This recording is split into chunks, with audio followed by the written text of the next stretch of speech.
How y'all doing? How y'all doing? This is Alvin from Trying Success on the Old Fashioned Network. Good health inside and out. I have an amazing podcast show today for you all. I have none other than the guru, the mogul for real estate, Mr. Artis. How you doing, man? Doing pretty good. Happy to be on the show today. Man, thank you so much for being a guest on the show, man. I want you to relax and you know, I found Artis on TikTok. And for you to go from you build houses, but you seem like you have so much fun doing it. You have a lot of fun doing it, man. It's like he just, is it always that much fun, or you just be doing that for TikTok? No, it absolutely is. I mean, I think that it's you get the opportunity to see something go from absolute nothing, just dirt, grass, and you're able to see it come to life. Something that I sketch out on a kitchen table, and and it comes to life right in front of you. And I can do that over and over and over and over again. So I just love it. I can tell, man. I can tell you really, really do like it a lot. Let me ask you something. Before we get over into this interview a lot, I want you to tell the people a little bit about yourself and who you are and what you do. Absolutely. Okay. My name is Artis Edwards, down here in Texas. Basically, we develop, construct, and manage multifamily housing. So, like I said, I started out in property management back in college and started taking jobs that had to do with this industry that I'm in. Mm-hmm. So it was well-rounded. I was a finance manager. I was a property manager. I was a construction manager. I was a sales consultant for home. So basically, I just took all of this information, put it together, and created the business that I do now. So you went and got the working knowledge of everything it takes to be a real estate developer. Absolutely. A little bit of the time it made it happen. Yep. I'm a hands-on learner. Mm-hmm. So I need to get in it and I need to do it. I need to see it. I need to see all the moving parts. And then it just clicks for me. And I'm saying, okay, done with this. Time for me to go learn the number side. So I took the finance manager job. Okay. And it was all hands-on experience that I was able to apply to this.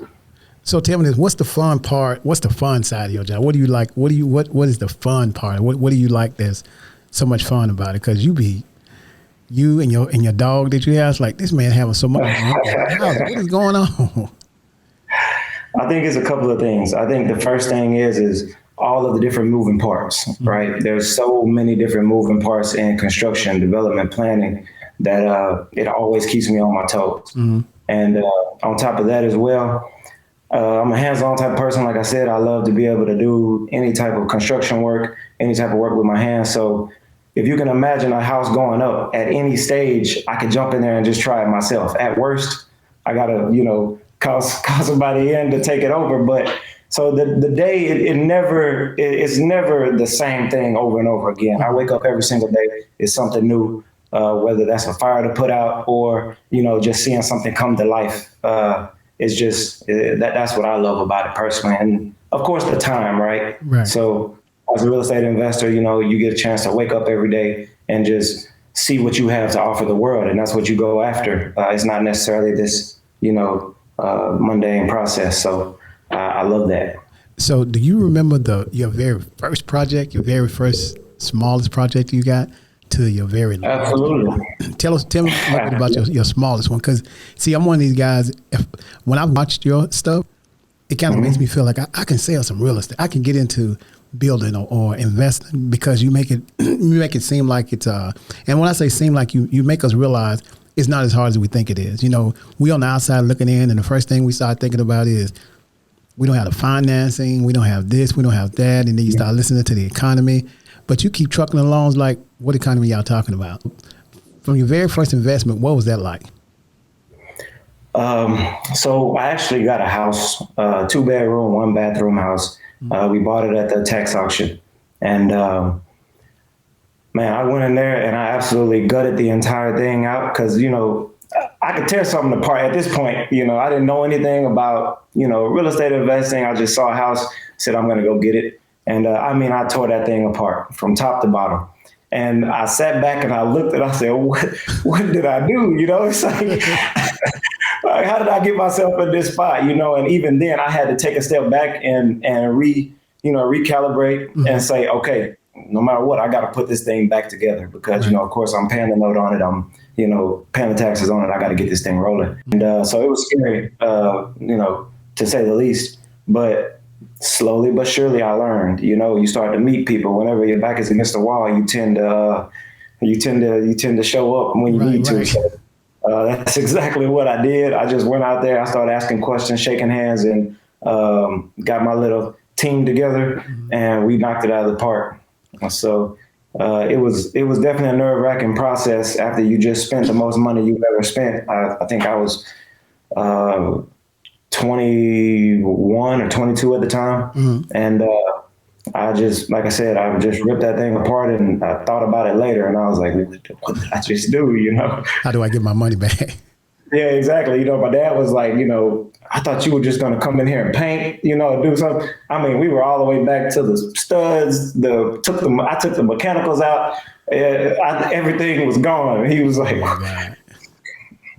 So what about the largest property you've ever done thus far?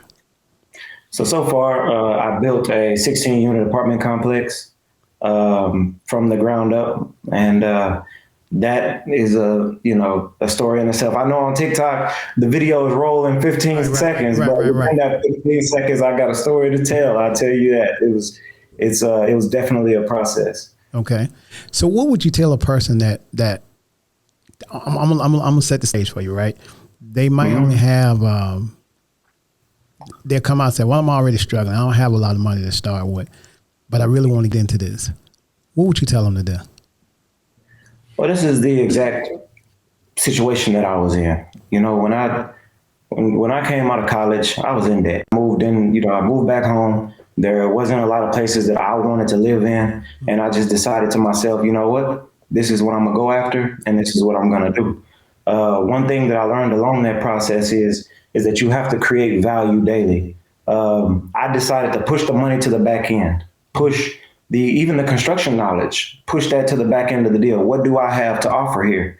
And I put all of that together, no stone left unturned. I mean, when I walked into banks, I walked in with a stack of papers, that thick with all this information.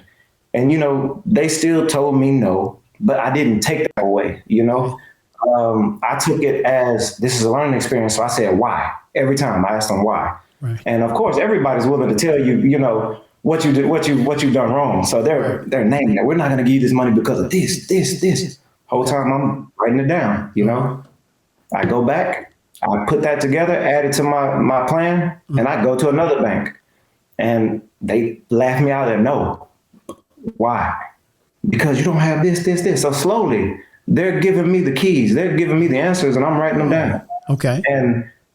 But you got to have tough skin, right? Because you're going to get that no. I probably got maybe 8 or 9 no's. Right. I had one guy who a banker, who I said, he's probably going to tell me no, but he's the best shot I have. So I kicked, just like I did everything else, I kicked that to the back end of the process. So he's the last person I'm going to go to because I want to build up this entire plan, as I go along. Right. And by the time I got to him, it was, man. This is what I hear you saying. Build up all of your no's to get your yes. Exactly. You said it on TikTok one day because I know you be giving lessons. Build up your no's to get your yes. Man, that's good. It's encouraging, man, because, we out here trying to, we see all these big developments and you dream about it. But based on what you're telling me now, if I'm patient enough, have thick skin, and know that I'm building my nose for my yes, and then you have your complete house or your complete success, I like that, man.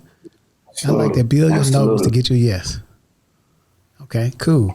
Now, what about when it comes to having a partner, business partner? So, that's one of the things people are afraid of. When you have a business and you talk about getting a business partner, what are the goods, the bads, or should you not do that? And I can see it sounds like you about to tell me something, man. Go ahead on. What do you think about that?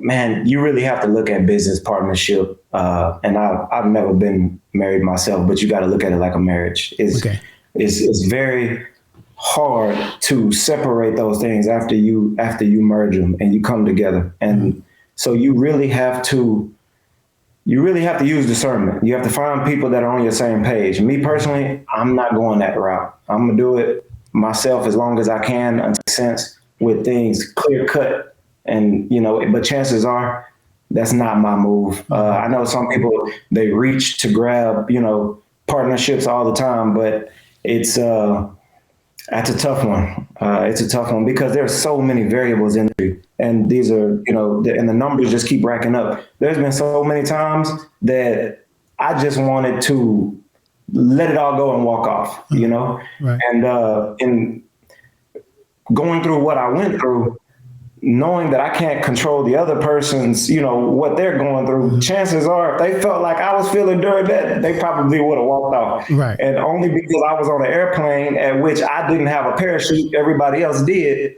I knew I wasn't going nowhere. So, and I wanted to, when you get into that partnership, you really have to understand that whenever you go your separate ways, it could get really bad. Right. And in order to avoid that, and now that I see how much you could truly get done on your own, there's not really a point. Can you remember a time when you didn't have enough money for a particular project and you might needed to have to, and I'm not talking about your first house, but I'm talking about even in situations where you may have a funding got short and you needed more funds. What do you do in a case like that? Or have you had a situation? Am I hitting on all cylinders right now? Yeah, these are the struggles of what you go through, especially with construction, because you never know what can happen. I'll give you a story.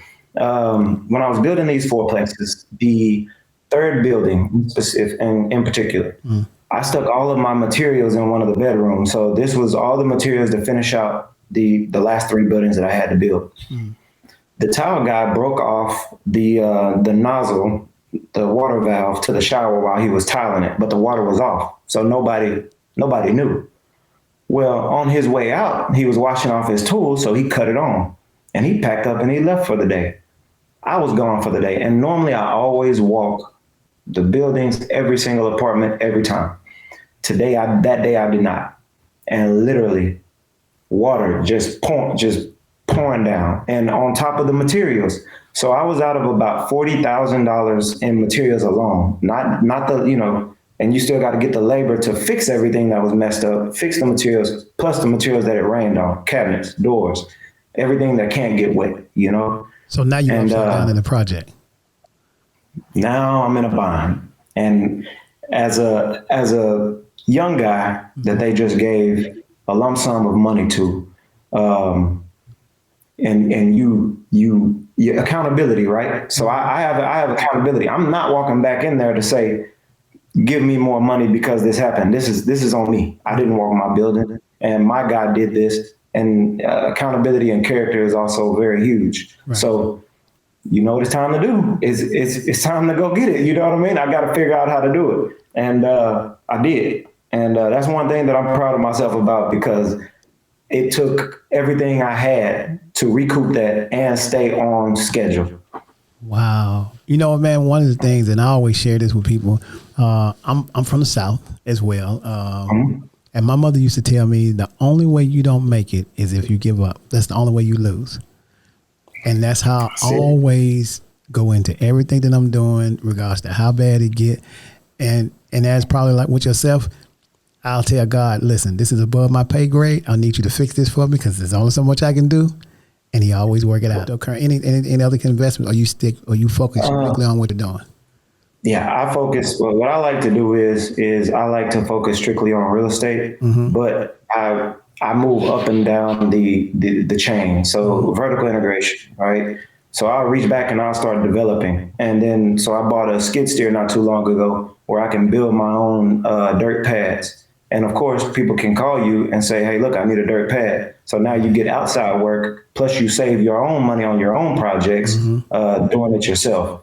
So I reach back and I grab development. I reach forward and I grab management, which as a realtor, I can also manage other people's if I want to, as well as, conduct people's transactions as a realtor. Right. So I just reach up and down the same chain because you're in the industry. You're meeting these people. Exactly. Utilize that, Right. If I start reaching across on everything else, I get spread too thin. But everything is right I'm doing a lot, but it's all in the same niche. And man, you know what? And that's when I hear people saying they're a serialpreneur, entrepreneur, doing a million different things. I'm with a lot of different things, but they all need to be in the same wheelhouse. You know what I'm saying? If you whatever business you're in, you can diverse, but it needs to be within the same family of things. So you can go back and reach back, because you can use some of it back to what you're already doing, you know? Yeah, exactly. I like that idea. So do you think that they keep talking about how bad the economy is right now and how there's a shortage on the market for new homes? People are, there's a shortage with supplies and stuff like that. How are you getting through those challenges, or do you not even actually have to deal with that? Okay, so the greatest part of real estate is all of the variables. Okay, if one cost increases, I know how to decrease another cost to offset it. So yeah, materials might be hard to find, quote unquote, but it's hard to find because you don't want to pay that price for it. So it's there, you don't want to pay for it.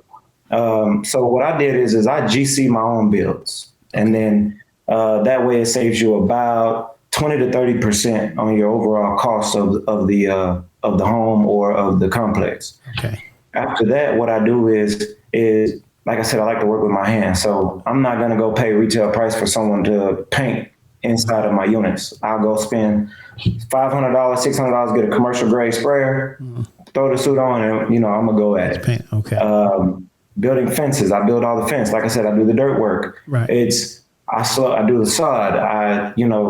It's so many different things that I take on in order to offset the cost of rising lumber prices or rising land costs. Okay. And it goes back to what I was saying earlier about creating value just daily. Right. Everything you do, you can create some type of value in it if you break it from the macros to the micro.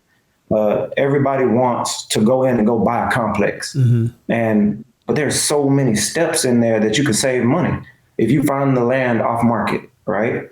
So you buy it at a discount. That's one check, that's one notch. I used to have a long time ago, I used to be into cigars, and I used to buy a big box of cigars, right? Okay. And every time I check something off the list, I go grab one. Okay, off market deal. It was my small celebration, Right.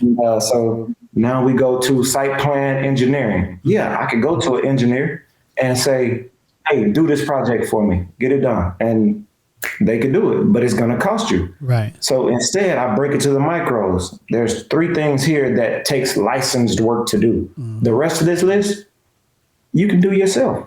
So I narrow him down to those 3 items. And he was, oh, that's all you want me to do? Artis, just, do this. I knock out the rest of it. And I go to the next one. I go grab, all right, that's a celebration for the day. Then we go and we jump to the next thing. And that was my process to stay motivated, stay focused, and create value every single day, because all of those things add up. And when they get put in a loan, long term, right, you pay interest on that money. Yep. So if $3,000 might not be a lot, but 3 here, 5 here, 4 here, 6 here, by the end of it, that's $50,000, $60,000, $70,000 that you're paying interest on now because you didn't want to type up something to send to the city and you let somebody else do it. And those are the small things that I try to create. When I say create value daily, I wake up, I break things into micros and say, how can I create value in this? And it stemmed from not having a lot of money when I started. Okay. So I said, how can I create value today so that people around me can say, that's a hardworking young man, and he might not have the money, he might not have this, but I'll tell you what, he is going to go get it. I trust him. And that's what I want. That's what I try to wake up every day and attack. I want them to know that I'm a hardworking person and I'm going to get it done.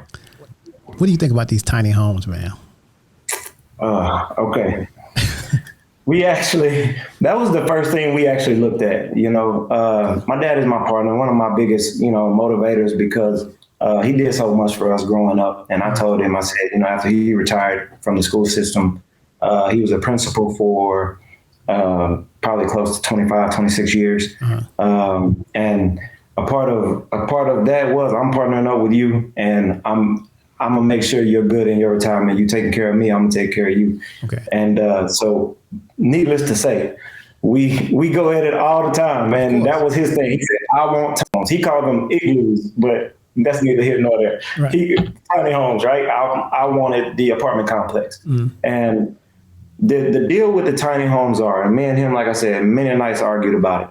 The equity isn't there. And so many people focus on the glimmer, the cash flow, right? And the savings that we're going to see this much and it makes this much, but there's no equity, And so whenever you go in to get a loan, the bank wants to see that equity. They want to see appreciation. They want to see that the valuation is going to continue to go up, and the money to do it is just not there, because when you get it appraised, it's not worth anything. So let me see if I got that right. For the people to hear this, the problem with the tiny homes, from what you could tell, is that there's not enough equity in it in order to be thinking about getting that. Even if they're costing $25,000 or some $1,000, it's just not equitable. You're gonna have to come out of pocket to get that done 9 times out of 10, because the bank isn't gonna loan on it. The appraisal just isn't there. And like I said, for us personally, the game that we played, well, not game, but the process that we took is we played the equity game. Right. So, and tie it back into creating value, right? So my apartment complex deal, I bought the land for $25,000. Okay. I held it for 2 years, because that's when I had my little home that I ripped apart. So I bought the little home and I bought the land. Right. So during that 2 years, it appreciated to $80,000. Okay. Was the land value. All right. You can take up to 80% of the valuation out as cash. Okay. Okay. So it's like a little bank account. Right. So I took that cash and I put it down on the construction loan. Right. Okay. Okay. So the construction loan for the first building. So at this point, only thing I come off of is buying that property. Right. So now they, say, Artis, we trust you. Here goes this money. Go build one. Don't lose our money. You know what I mean? Hey, I got y'all. No worries. Okay. So I built the first one, and that gives you credibility, because that was my first time ever building. I was so scared whenever they gave me that money, because this is, like I said, I just graduated college. I was like, it worked. I was like, it worked. It worked.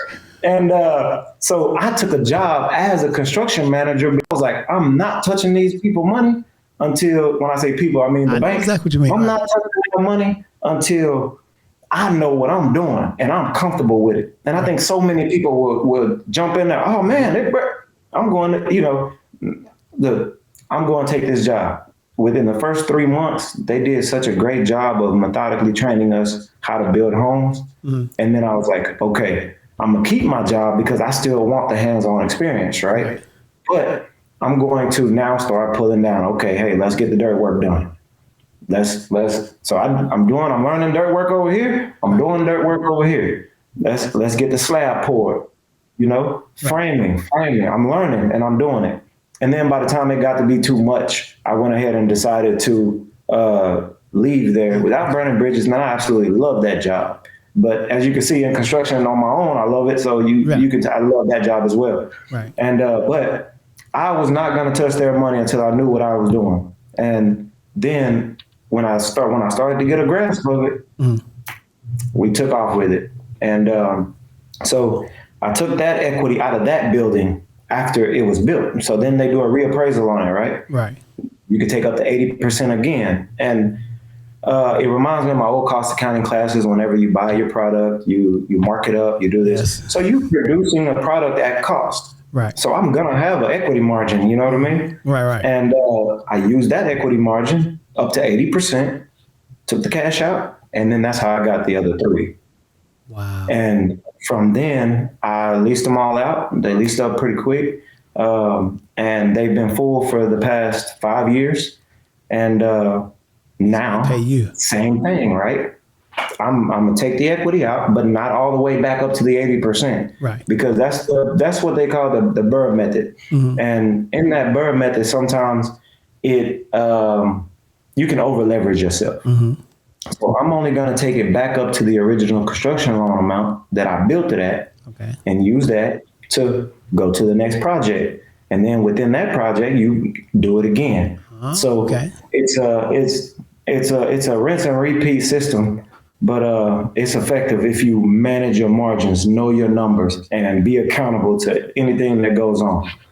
and most of all, don't get so excited about the money. You're spending the money, and then you got to replace it. You know what I'm saying? It's like you wouldn't bought that car in this house because some of us will do that. Hey, absolutely. And that's why I said I made a point to myself. I'm not touching that money until I know what I'm doing in and out. And I think that, of course, everyone appreciated that to the utmost. So, yeah. The most you would have spent the money on, from what I could tell you on Instagram, you probably would have bought a boat because you seem like you like to be by the water. Oh man! I said, man. Oh man! Those boats talk to me all the time, man. And let me tell you, I collect boats, right? Really? Absolutely. The model ones are. It's not the ones. I'm gonna call you after the show. I'm calling you after the show. So there's a picture in the background, y'all. If you could tell of a development, and I asked Artis when he came on. I was like, "Do you recognize this background?" So it didn't catch him at first until he looked at it and realized what this background is. So tell him a little bit about this background we have back here. This big, beautiful house back here. So it's crazy because a lot of people look at it and they see a construction site. They see stone going up, but for me personally, I see a ton of uncertainty and me trying to figure this thing out with the most confidence and walk like I know what's going on. But it took me forever. I look at the stone, and like I say, some people see stone. I see it took me forever to find stone guys that could do a quality job. And then those stone guys getting mad at me because I told them, put my brick ties in there. Put the brick, add a brick tie, and they got mad. You're watching over my shoulder. Basically, brick ties tie the stone to the building so it doesn't fall. So they don't just stack up. You have to actually use brick ties to hold it to the wall. Okay. And a lot of builders, sometimes those guys, they miss it. I was just so adamant about every little particular thing that I literally would sit there, brick tie, and they tease me about it now because they still work with me. They tease me about it now, but it's basically just saying I look at it and I see all these little micro details that the stairs. Whenever I sent it off to the engineer, you see there's no stairs on the building, so all the guys had to jump up and down on ladders because I completely forgot to even in my parking lot detail that the stairs come out and into the parking lot. Mm-hmm. So I'm looking at that and I'm seeing no stairs on the front of it, and it kind of makes me laugh because of the small minor details that a rookie, makes. Right. I look at those dormers at the top, those two little birdhouses at the top. Yeah. They weren't part of the original plan. And me and my framer sat there and I said, I don't like that. He's like, what you mean? I said, add two dormers at the top. And he looked at me like, man, what do you think this is? You can just walk out and, just throw something on the building. And, of course, we laugh about it because they were all great guys. Right. They put them up there. They looked amazing. So what some people might just see as a fourplex in the background, I could tell you about every inch of that building and the other three because it meant a lot to me to make sure this went over well. Do you have like a website or anything you want the people, if they want to share, if you have a website or anything like that you want to share with the people? In case you can just check out anything that handles out the Noble Investor. So from TikTok to my Instagram is actually my name, Artis Edwards Jr. Okay. And I do have the nobleinvestor.com. Okay. It just kind of helps people get their LLCs, just get started, get the basics. And so it has links to all the documents for people in Texas, of course, because each is different in each state. But any way that I can help and share knowledge to other people, I try my best to do so because there's definitely a ton of passion into what I do. And any way I can utilize that to help others, I'm more than willing. What they may not also know is I know it's on TikTok. He has a brother that he goes by and get in his truck and go check on, see what he got going on. So, man, this guy's serious. Let me ride over and see what my brother doing. So your brother's into real estate as well, huh? Correct. And he has been a property manager so far. He's been a sales consultant for selling new homes. Mm-hmm. And now he's on the construction side for a new home company, building some beautiful houses. He's building some beautiful houses, and I'm proud of him. I don't know. It means a lot to you to see your little brother do well. Yes, it does. As much as I've given him a hard time growing up, toughened him up a little bit. I'm glad he's doing well. Yeah, he's doing well. And I do also have an older sister, and she's absolutely killing it in new home sales.